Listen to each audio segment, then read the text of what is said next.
दोस्तों स्वागत है आपका इनसाइट नॉलेज की टॉप डिफेंस और वर्ल्ड अफेयर से जुड़ी एक और न्यूज में। हमने आपको 2 दिन पहले ही बताया था कि जब प्रधानमंत्री नरेंद्र मोदी रूस की विजिट पर जाएंगे उस समय दुनिया भर से काफी ज्यादा रिएक्शन हमें देखने को मिलेगा और फॉरेन पॉलिसी से काफी इंटरेस्टिंग खबरें सामने आएंगे।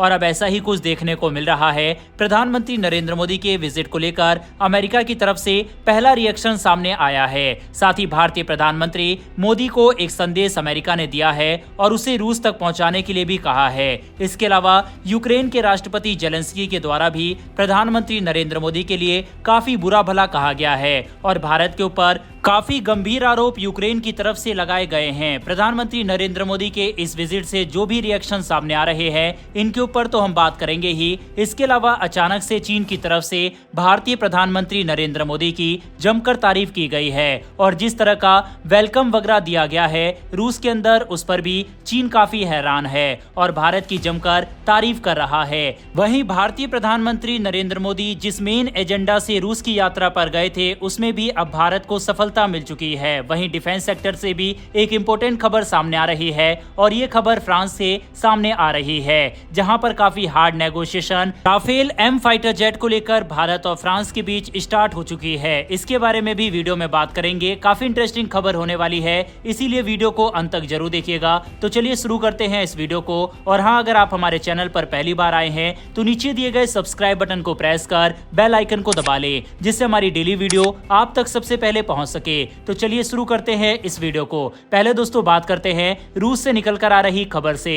दरअसल हम सभी के द्वारा ये मानकर चला जा रहा था कि जब भारतीय प्रधानमंत्री नरेंद्र मोदी रूस की यात्रा पर जाएंगे तो उस दौरान वेस्टर्न मीडिया और अमेरिका को काफी ज्यादा मिर्ची लगने वाली है और अब ऐसा ही कुछ देखने को मिल रहा है। दरअसल अमेरिका की तरफ से इस विजिट को लेकर पहली प्रतिक्रिया सामने आई है। अमेरिका ने प्रतिक्रिया देते हुए भारत को रणनीतिक साझेदार बताया। इसके साथ ही अमेरिका ने भारत से मॉस्को को संदेश देने की अपील की कि यूक्रेन युद्ध के किसी भी समाधान में संयुक्त राष्ट्र चार्टर के सिद्धांतों का पालन किया जाना चाहिए। मोदी की मॉस्को यात्रा पर अमेरिकी विदेश विभाग के प्रवक्ता मैथ्यू मिलर ने कहा है कि भारत एक रणनीतिक साझेदार है।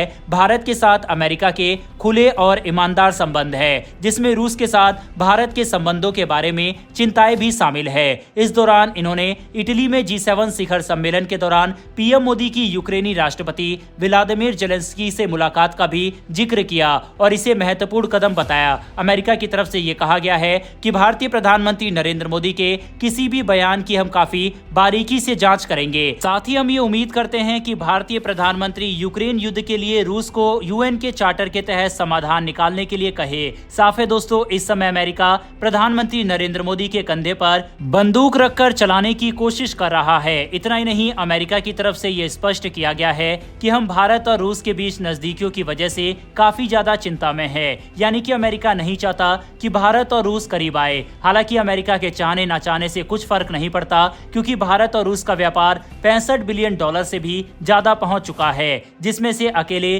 $60 बिलियन रूस भारत को सामान बेच रहा है। हालांकि इसमें काफी ज्यादा तेल वगैरह का बिल है, लेकिन रूस यूक्रेन युद्ध से पहले यही भारत रूस का ट्रेड $20 बिलियन भी नहीं होता था और भारत से रूस सिर्फ हथियार ही खरीदता था जिसमें कमी जरूर आई है, लेकिन अभी भी हथियारों के मामले में भी 60% रूस के ऊपर ही भारत डिपेंड है। जहां एक और रूस भारत से $4 बिलियन का सामान खरीदता है और भारत रूस से $60 बिलियन का सामान खरीदता है। हालांकि बहुत बड़ा ट्रेड डेफिसिट जरूर हमें देखने को मिलता है, लेकिन ये ट्रेड डेफिसिट भी ऑयल की वजह से है। कुल मिलाकर ये बताने का उद्देश्य यह है कि जितना ही वेस्टर्न देशों ने और अमेरिका ने भारत को रूस से दूर करने की कोशिश की उसका उलट ही देखने को मिला और भारत और रूस और भी करीब ही आए हैं। चलिए दोस्तों, ये तो बात की हमने अमेरिका की जो प्रतिक्रिया भारतीय प्रधानमंत्री को लेकर सामने आई। अब बात करते हैं यूक्रेन के राष्ट्रपति द्वारा दिए गए बयान के बारे में, जिन्होंने भारतीय प्रधानमंत्री के ऊपर आरोप लगाया है कि जो शांति समझौता होने वाला था उसके ऊपर पीएम मोदी की इस यात्रा ने एक बड़ी चोट कर दी है। आप बकायदा नव भारत टाइम्स का आर्टिकल अपनी स्क्रीन पर देख सकते हैं जिसमें जेलेंस्की की तरफ से ये कहा गया है कि भारतीय प्रधानमंत्री नरेंद्र मोदी ने खूनी राष्ट्रपति पुतिन को गले लगाया। दरअसल पीएम मोदी की पुतिन से मुलाकात यूक्रेन के राष्ट्रपति जेलेंस्की को पसंद नहीं आई। यूक्रेन के राष्ट्रपति ने भारतीय प्रधानमंत्री की मॉस्को यात्रा की आलोचना करते हुए इसे निराशजनक और शांति प्रयासों के लिए एक बड़ा झटका बताया। उन्होंने कहा कि उसी दिन मोदी ने पुतिन से मुलाकात की जब एक रूसी मिसाइल कीव में बच्चों के अस्पताल को निशाना बना रही थी। नरेंद्र मोदी ने सोमवार को नोगो ओगिर्याओ में रूसी राष्ट्रपति व्लादिमीर पुतिन से उनके आवास पर मुलाकात की। सोमवार सुबह ही रूसी मिसाइलों ने यूक्रेनी शहर पर हमला किया, जिसमें कम से कम 37 लोग मारे गए और 170 अन्य लोग घायल हुए। इसी का जिक्र करते हुए जेलेंस्की ने नरेंद्र मोदी को निशाने पर लिया और पुतिन को खूनी बताया। जेलेंस्की ने बकायदा ट्वीट करके भी ये लिखा कि दुनिया के सबसे बड़े लोकतंत्र के नेता को मॉस्को में दुनिया के सबसे खूनी अपराधी को गले लगाते देखना काफी निराशजनक रहा और ये हमारे शांति प्रयासों के लिए भी एक बड़ा झटका है। हालांकि दोस्तों, रूस यूक्रेन युद्ध में अगर भारत की भूमिका को देखा जाए तो भारत इस युद्ध में तटस्थ रहा है और रूस यूक्रेन किसी के भी पक्ष में नहीं खड़ा रहा। हालांकि भारत ने इनडायरेक्ट जरूर रूस की मदद की है, लेकिन ह्यूमैनिटेरियन एड वगैरह भारत ने यूक्रेन को भी दिया है और दोनों देशों से शांति से बैठकर बातचीत करके इस समस्या का समाधान निकालने के लिए कहा है। हालांकि यूक्रेन के राष्ट्रपति के बयान पर आपकी क्या राय है, कमेंट बॉक्स में लिखकर बताइएगा। बढ़ते हमारी अगली खबर की तरफ और ये खबर भी रूस की यात्रा से ही निकलकर सामने आ रही है और भारत को एक बड़ी कूटनीतिक जीत रूस में मिली है।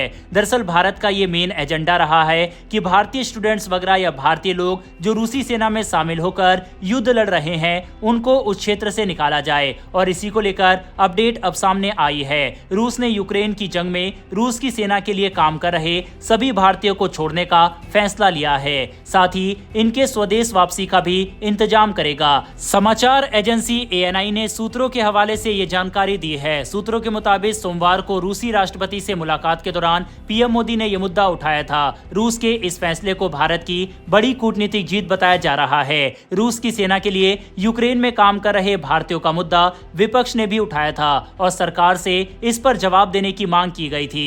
बहरहाल बढ़ते हमारी अगली खबर की तरफ, जो कि चीन से निकलकर सामने आ रही है। चीन के सरकारी अखबार ग्लोबल टाइम्स ने प्रधानमंत्री नरेंद्र मोदी और भारत की विदेश नीति की जमकर तारीफ की है। उसने कहा है कि भारत ने अमेरिका की परेशान करने वाली हरकतों के बावजूद रूस के साथ संबंधों को मजबूत किया है। अखबार ने अपने एक लेख में प्रधानमंत्री नरेंद्र मोदी के नेतृत्व वाले सरकार की कुशल कूटनीति की सराहना की। अखबार ने लिखा कि ये काफी आश्चर्यजनक है कि अमेरिका का दुनिया भर में इतना प्रभाव है जबकि वह वैश्विक आबादी का 5% से भी कम प्रतिनिधित्व करता है। उसके इस अत्यधिक शक्तिशाली होने की वजह से फूट डालो और राज करो की नीति है। हालांकि उसकी ये शक्ति अब तेजी से कम हो रही है, जैसा कि पीएम मोदी की रूस यात्रा सहित कई भू राजनीतिक घटनाओं से स्पष्ट है। ग्लोबल टाइम्स ने आगे लिखा कि जब रूस यूक्रेन संघर्ष पहली बार शुरू हुआ तो अमेरिका को बहुत उम्मीद थी कि रूस के साथ भारत के संबंध खराब हो जाएंगे। हालांकि हाल के दिनों में ये कल्पना धूमिल होती जा रही है, क्योंकि भारत दुनिया के सबसे अधिक प्रतिबंधित देश के साथ अपने व्यापार और कूटनीतिक संबंधों को मजबूत करना जारी रखे हुए है और अभी भी अधिक अमेरिकी प्रतिबंधों के खतरे के बावजूद रूस भारत के लिए तेल का नंबर 1 आपूर्तिकर्ता बन गया है, जो बदले में समुद्री रूसी तेल का शीर्ष खरीदार है। जून में भारत ने रूस से प्रतिदिन 2.13 मिलियन बैरल तेल खरीदा। दोस्तों, इतना ही नहीं बल्कि चीनी अखबार की तरफ से ये भी कहा गया है कि वॉशिंगटन को अधिक परेशान करते हुए भारत ने यूक्रेन के मामले में तटस्थ रुख अपनाया है और मोदी ने स्विट्जरलैंड में शांति शिखर सम्मेलन में भाग लेने से भी इनकार कर दिया। अमेरिका की सार्वजनिक धमकियों के नजरअंदाज करते हुए मोदी ने सैन्य मामलों में भारत रूस सहयोग को काफी बढ़ावा दिया है। उदाहरण के लिए भारत ने रूसी S-400 प्रणाली खरीदी है। हालांकि दोस्तों, ऐसा नहीं है कि मोदी के रूस विजिट से अमेरिका को ही बड़ा झटका लगा है, बल्कि चीन को भी एक बड़ा झटका जरूर लगा है।